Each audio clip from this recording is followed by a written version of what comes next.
Did you do the? We're on. Good. Did you do the disclaimer? No.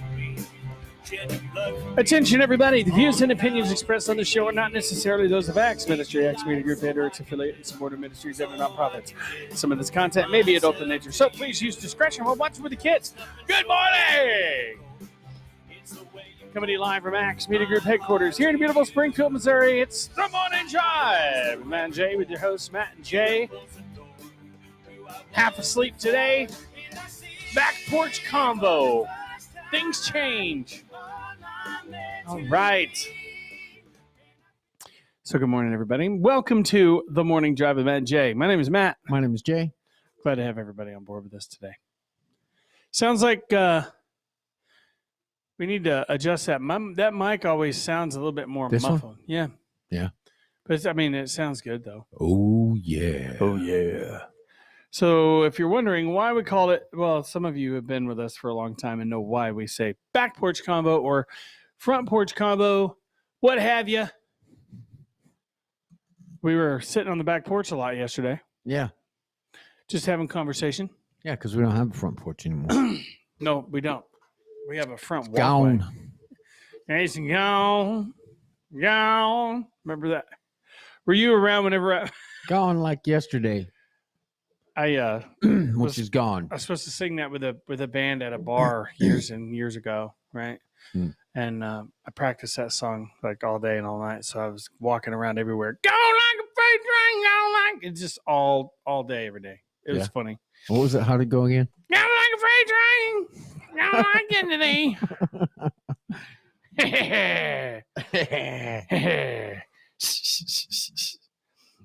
Things do change. You know, we lose people. You move. You don't have a front porch anymore, so it's front porch combo. Although I will say that we are facing the same direction when we're sitting on the porch as we. No. Yeah. No, you're right.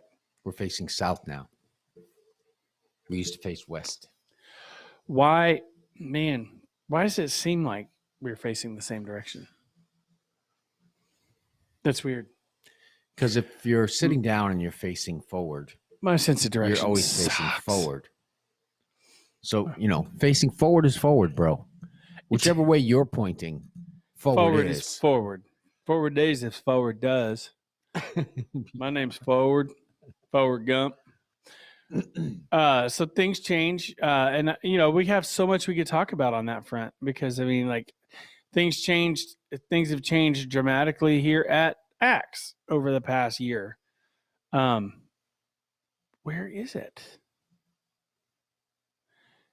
There it is. Where's what? I found it. Never mind. I found it. I was looking for this. Good morning, Larry Melton. Gonna go visit Larry here after the shows today. Yes. Borrow his mower because Mom's mower broke down yesterday. Since you're listening, I don't want to forget. Is there any way I could get a signed statement saying that you bought the Jeep in December so I can get a refund on my auto insurance? They will refund the 6 months with a signed statement. Yes, I'm pretty sure. Larry, that question was for you. Yes, Larry. It's like, yes, since you're listening, now's a good time. So I mean, that's where a lot of our ministering to one another happens, is out on the back porch. Yeah, because we sit out there. It's really hot this year. Yeah, like I guess it feels pretty good out there so far. Got record highs happening all over the country though, and all over the world. Record highs. Yeah. Well, everybody we being had record lows this winter too. Yeah, but everybody being at everybody being indoors and nobody going anywhere for like a year almost.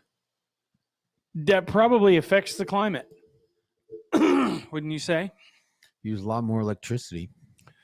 Yeah, and that's becoming an issue. What is it? In California, I read the other day that they're recommending encouraging people with electric cars to not charge their cars. How's that supposed to work? It's not. That's the point. It's like, you so there's, I don't know. It seems like the places that were so all about being good for the environment have the worst cities. Like as far as, there are places in this country where people are just crapping on the street. Mm-hmm. And what used to be beautiful neighborhoods, stuff like that. Shopping areas. And, Yeah. So, anyways. yeah. Well, the manufacture of these products is pretty dirty and polluting. Yeah. Well, I mean, have you ever seen the cadmium mines and stuff like that? They're like, oh, we're doing good for the environment, but then the stuff they use to make the batteries for those cars, Yeah. like China just pumps it out into a river. Oh man, it's horrible. And then I saw a picture of somebody on the highway. Like they have these emergency vehicles that charge cars on the highway. They have a big old diesel generator. And the picture is it's got a big truck pulling a huge generator trailer with cables going to an electric car. So it's like, yeah, doing it right for the environment. Yeah. Well, there definitely has to be a lot of things worked out. That's for no doubt at all. I mean, they've got to work it out. Though I think that those kinds of power are the best opportunity that the public has to become more independent of, Yeah. They make it really difficult, don't they, to power companies have a monopoly on our power. I mean, it's nowhere else to get it. Yeah. Yeah. And if like you what was it? Was it you that told me if you're not hooked into the power grid, it's not legally. It's not legally a dwelling. Yeah. Which is, well, that's horse poo. Yeah. That's all I'm saying about that. Yeah. I can share these videos. Well, that's what I don't think is wrong is they shouldn't be able to make laws like that. I mean, and then they allow the power company to buy the power from you for a significantly smaller amount than you have to buy the power from them. If you're generating the power and you went through the expense, I think they ought to pay you the same price that you have to pay them. I agree. And why does there have to be a law that says, you can't charge them as much as they charge you for the same watt? Yeah. They're using it. When you pump it back into the grid, they're charging people for it. Yep. And they shouldn't be. So do you if you generated that watt, you ought to get the money for it. So do you have to have it run back through the system? Yeah. So if you generate more power than you can save or store, it goes back into the system at a significantly reduced rate. It runs your meter backwards. And I think it ought to be a dollar for dollar accounting of it. Yeah, I would say so. Yeah. Because otherwise, I mean, it's... So if you use 100 watts from the system and you had to pay $100, when you pump 100 watts back into the system, they ought to have to pay you $100. But they have to pay you like $2 instead. All right, so I am typing in things that have changed. 13 ordinary things that have changed beyond recognition.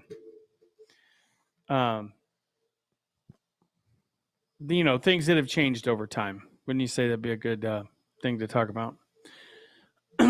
Everything changes over time with every new day. Our world gets enriched with new technologies. I guess I just found this article, so I should probably send it to you somehow. Do you want me to send it to you? What's that? Ordinary things that have changed beyond recognition. Let me see. There's a way to text this to you. Here we are. Larry had 2 electric cars and junked them. Yeah. Junked them. All right. So, man. Done. All right. All right. 13 ordinary things that have changed beyond recognition.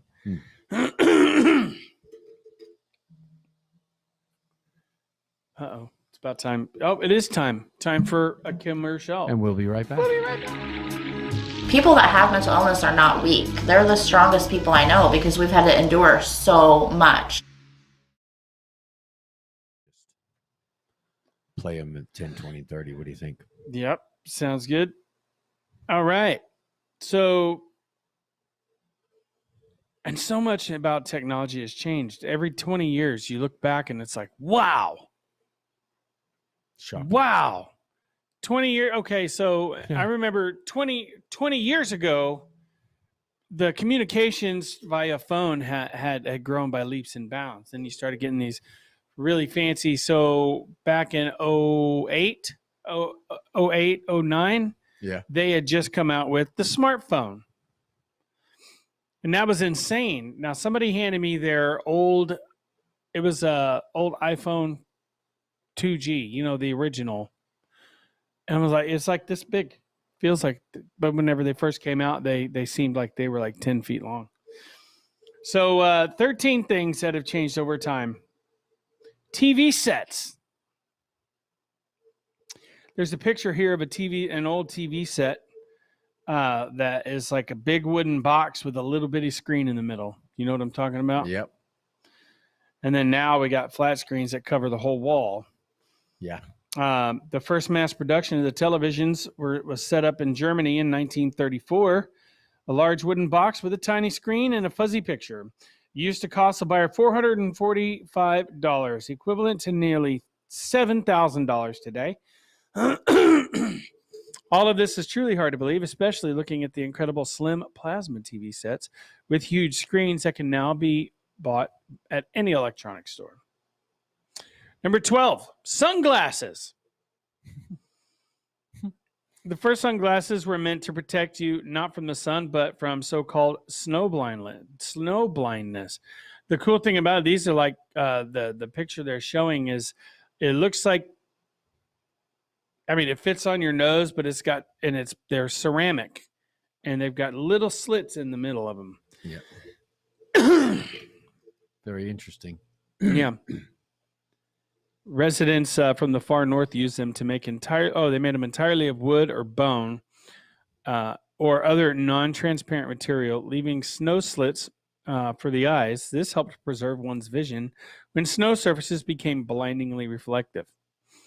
These days, sunglasses are not just a means of protecting eyesight, but also fashion accessory with a wide range of styles. Number 11, digital cameras. Oh, wow. Digital cameras. The first digital camera looked like it was about, I don't know. Wow. It looks like it has a cassette on the side of it. Interesting. The capture of the beautiful moment with the digital clarity. To capture a beautiful moment with digital clarity, we can simply press a button on our cell phone or each reach for a small and versatile camera.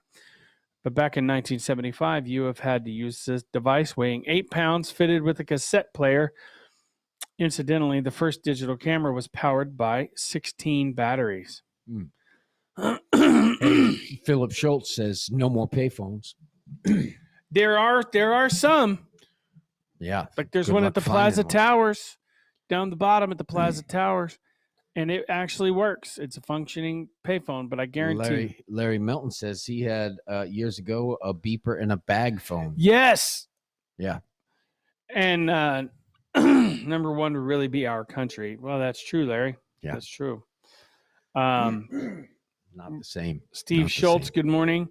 McAllister says, hey, guys.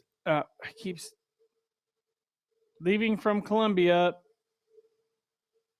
Soon I will see you tomorrow. Okay, good. Years ago, I had a beeper and a bag phone. Now, I had, a beeper. I call it a pager.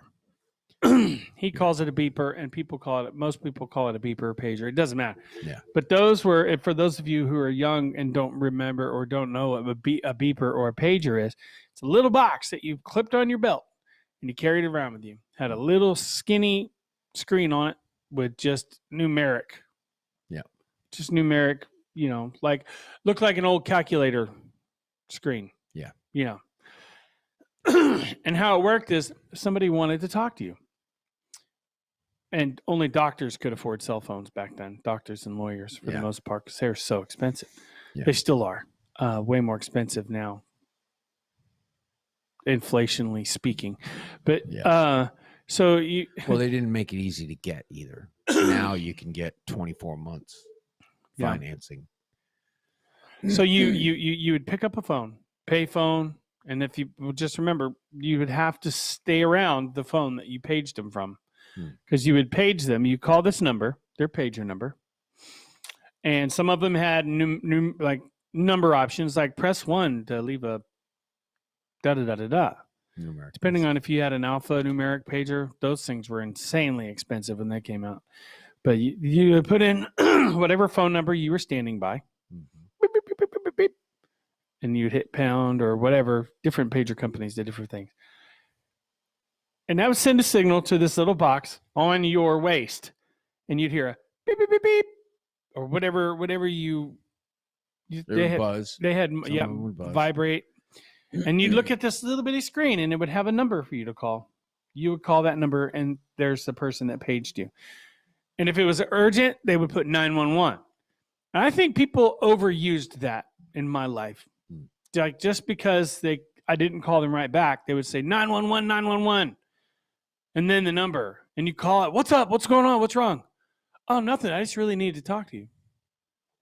Don't put 911 in if it's not a 911 situation. I say don't even call me at work. Yeah. Don't call me at work. If it's not an emergency, don't call me at work. And if you call me at work, it better be an emergency. Right. And people have done that too. Like my first wife.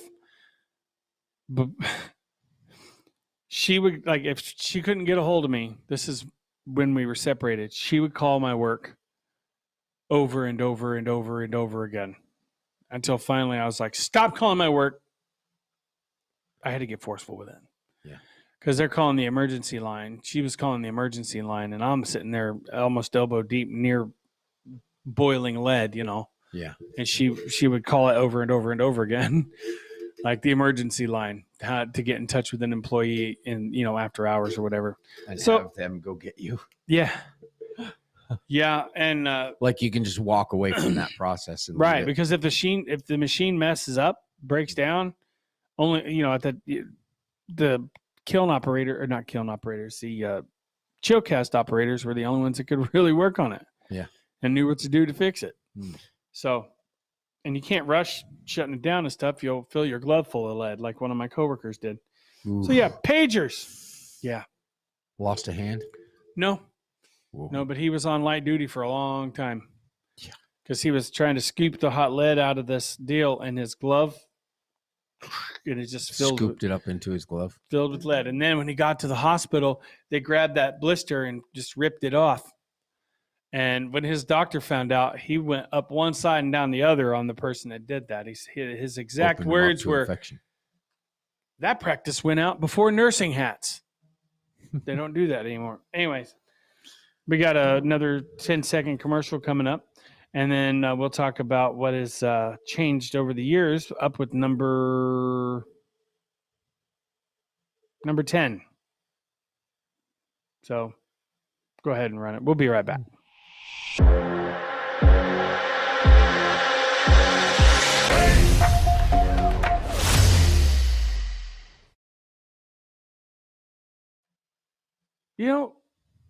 That's actually one of my favorite videos that he's done so far. That's pretty good. So,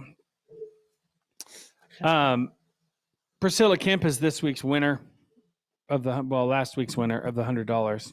She was the one that won it from last week. Good. So, number 10, something that you wouldn't expect to change because, it's toilet paper. Not a lot you can do to toilet paper to change it. Paper first began to be used for sanitary and hygienic purposes in China circa 589 AD, but toilet paper only started to be produced commercially in 1857. Back then, it used to be cut into squares and packed in bundles. As for the first toilet paper rolls that is more or less resembled what we have now, they appeared in the 1880s in Britain. In those days, they were called paper curlers. You can just imagine a British person saying, paper curlers. Paper curlers.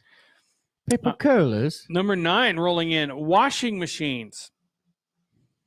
Man, washing machines have changed. Oh, yeah. Did you have one of those agitators with the ringer on it? Where No. you put it through and No. I did work at some places in Pennsylvania and Ohio where they still use them. Mm. There was a lot of work. But yeah, man, now they've got it where they add the stuff whenever you need it to, like, whether it be bleach or laundry detergent, Yeah. Tide Pods, all that stuff. Yeah, they got a little place for those now. Yeah. Little thing you pulls out and Tide Just- pod, put place pod here. Place pod here. Preferably pack it portably to the Pentagon. I don't know.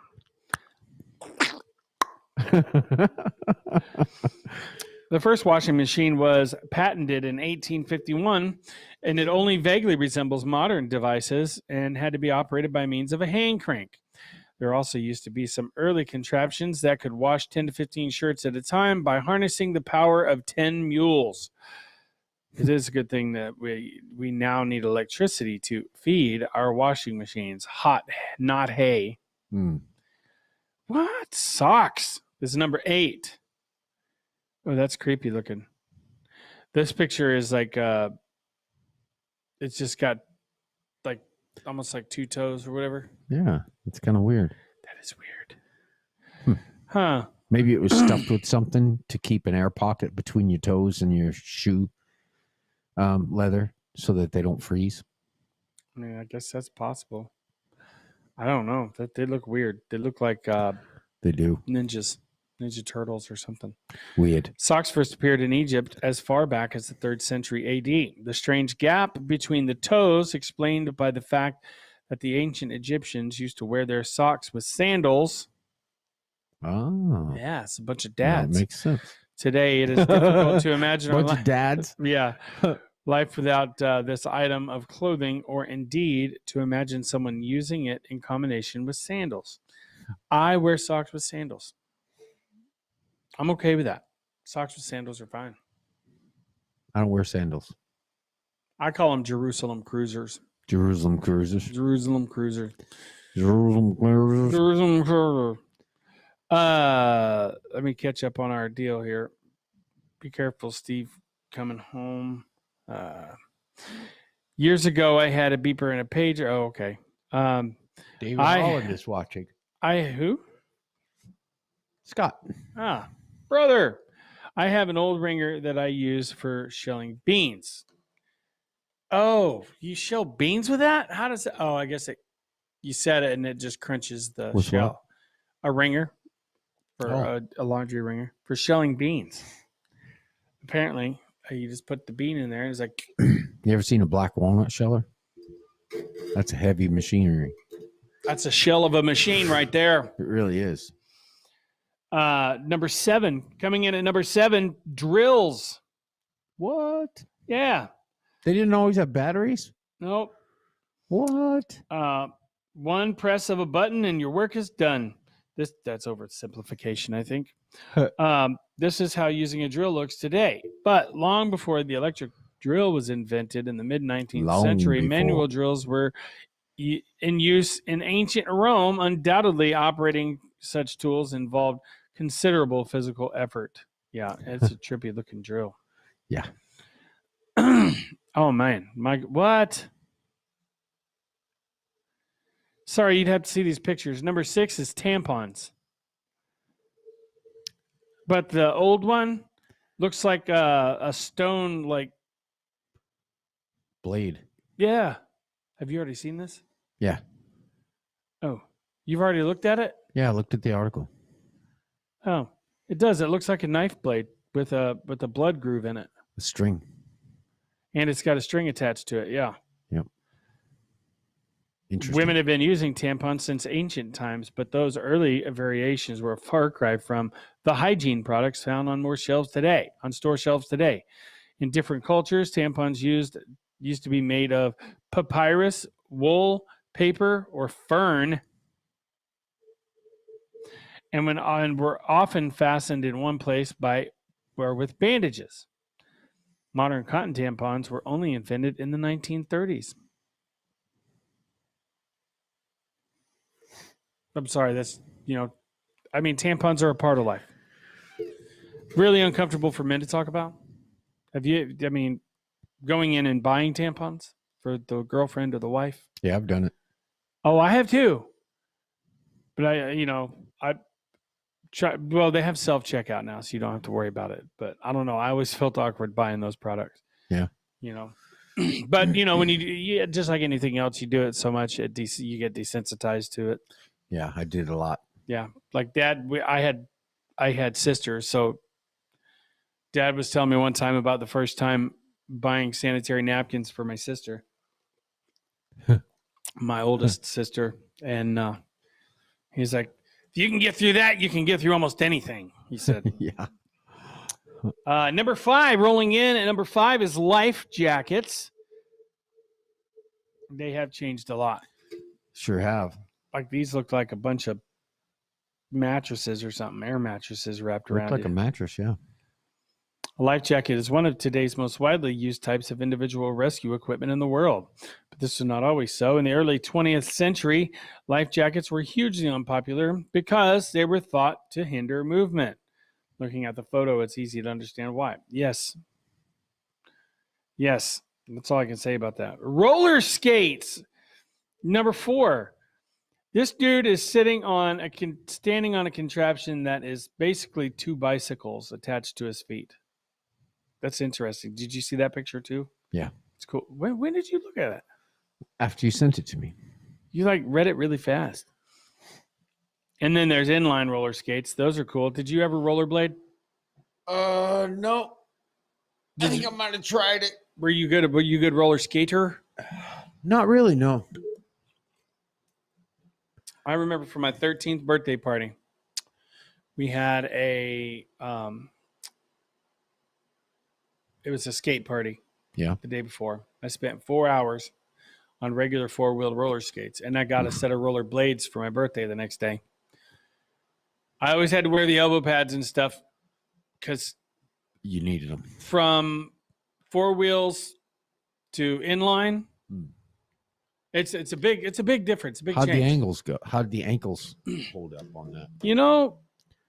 Not good for the first few weeks, but then I got really good at it and then started having fun with it, and then I rollerbladed everywhere. Uncle Mike would be like, rollerblade down by the college. No, that's a long ways. Uncle Mike. Rollerblades. All right, so roller skates, yeah. The first mention of roller skates dates all the way back to 1743. What? 1743. But those contraptions hardly resembled the designs of that are so popular today. In fact, they were almost impossible to use.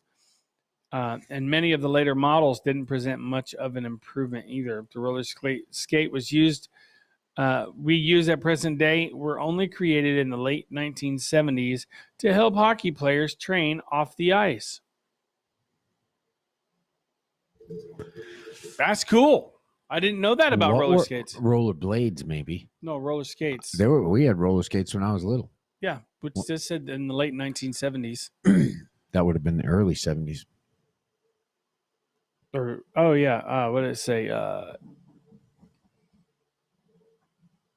The roller skates that we use at present were only created in the 1970s. I think he's talking about rollerblades. You're right. I think he is. Because he said it was to help hockey players train off the ice. Yeah. And with that, we will be right back after We'll these be back. messages.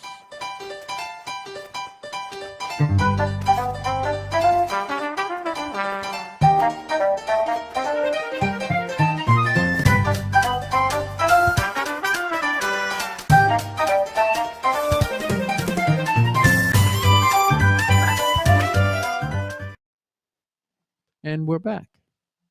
Larry said he never used one. Oh, no, he said. Never used what? I haven't. Oh, dang it. I have an old ringer that I use for shelling beans. Oh, and then he says, oh, no, I never used one. I don't know. I can't remember what that comment was about, but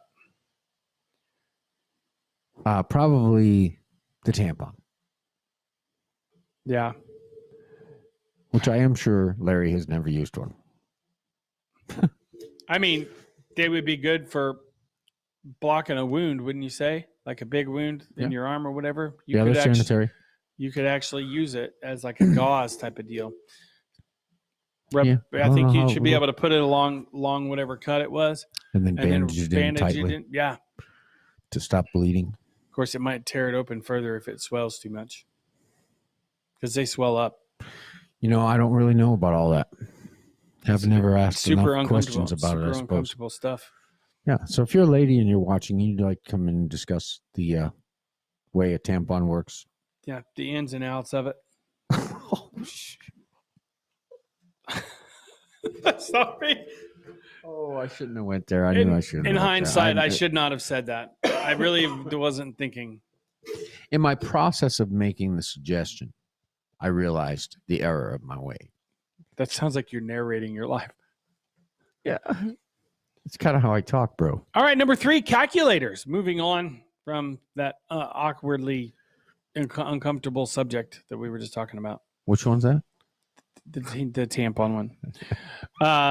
Boy, the calculators did change. They just got a bunch of numbers on them. They've changed even from that picture. Yeah. Of what the change is now. Now it's your cell phone. The first calculators, known as arithmometers,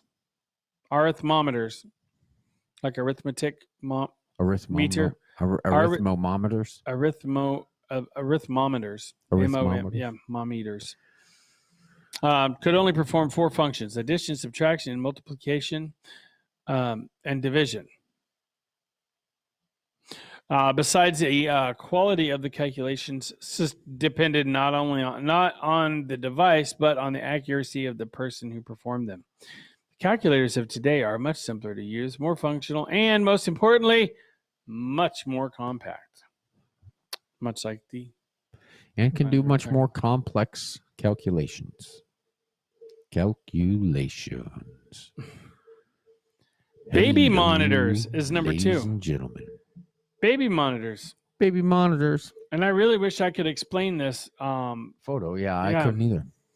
Well, it looks like a little miniature power line with a horn, and you can see the wires going off the screen there, and it's the little thing is like attached to a baby stroller.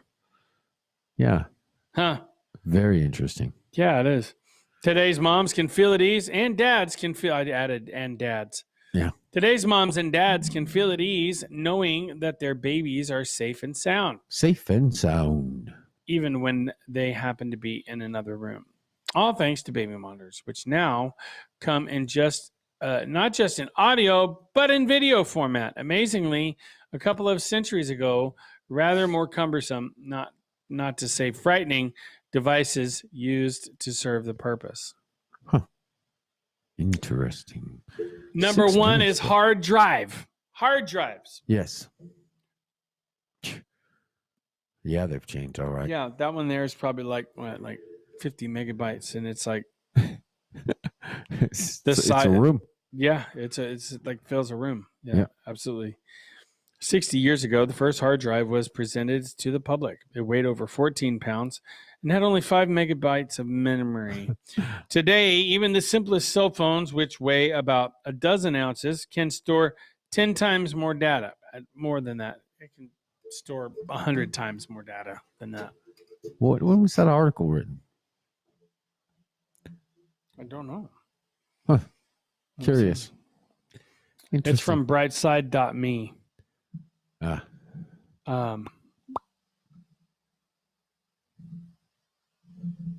me see here. Golly. What? Tired? Yes. Yeah. Muscle relaxers will do that to you. I mean, it's working a little bit. Did you sleep good at least? Yeah, I did. All right. So, till my yeah, alarm went off. I don't know when that was done, but it had to be not too awful long ago. Yeah. All right. So, What's scripture of the day, bro? scripture of the day. Boom. Good job. Thank you, Jay. And the Lord shall be king over all the earth. In that day it shall be. The Lord is one. Good And his morning, name- Cody. and his Sorry, name I one. missed you. What's that, Cody? Cody, yeah, and then Mo was asking if there was a, if you guys could do a staff meeting. I mean, yeah, I could be there. Yeah. But 6 o'clock? But not tomorrow. But not tomorrow. Tomorrow we've got plans. We got stuff we doing. We doing. All right. So life changes. So that's all the stuff that changes. But you know what stays the same? The word of God. Amen. It's like yesterday things are different. Today they're different again. Yep. But Jesus will never ever change. Jesus is always the same. It's a good song. Yep. The river may Beautiful. change its direction. The eagle may change its nest. But I'm holding on to the changeless one. I'm leaning on his breast. Amen. Mom, when I was younger, changed the words to that song, leaning on his prayer, not leaning on his breast. I don't know. I mean, it doesn't bother me. Well, The breast is the chest, and it's the best. yes. Yes. Yes to breast is what I have to say. That's it. Matt, are you in Cody? Yeah, Mo Creek. Yes. Yes, Hey, is this Pastor. yours? That was in my desk, so yeah, I think so. We've not been able to have a meeting. Somebody may be avoiding us. Well, Maybe they're here now.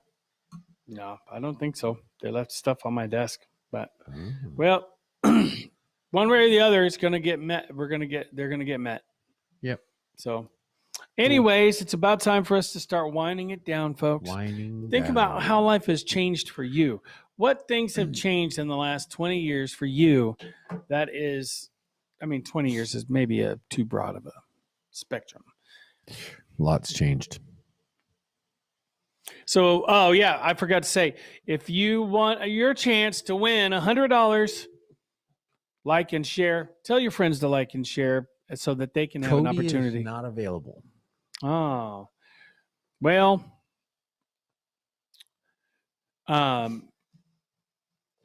it'll happen eventually, and we can talk about that there. Just so be sure. Next, we're going to be doing a classic episode of The Morning Mouth with Johnny Rooster. It's going to be one with Carol Throckmorton and another person. I can't remember her name now, but yeah.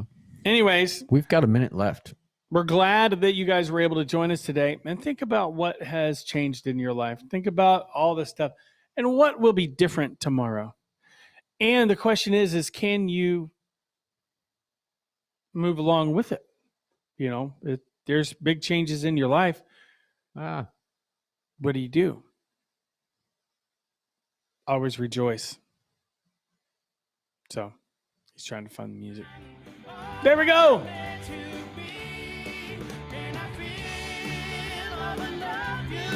So I'd like to thank everybody for joining us on the morning drive today. We'll be back on tomorrow, same time, same channel. So be sure and tune in next for a classic episode of The Morning Mouth, followed by Changing Times with Representative Lynn Morris. Well, he's not the representative anymore.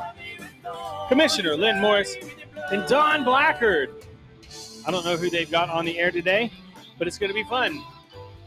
So until then, my friends, God bless you and keep you. We love you. My name is Matt. My name is Jay. This has been The Morning Drive. Drive.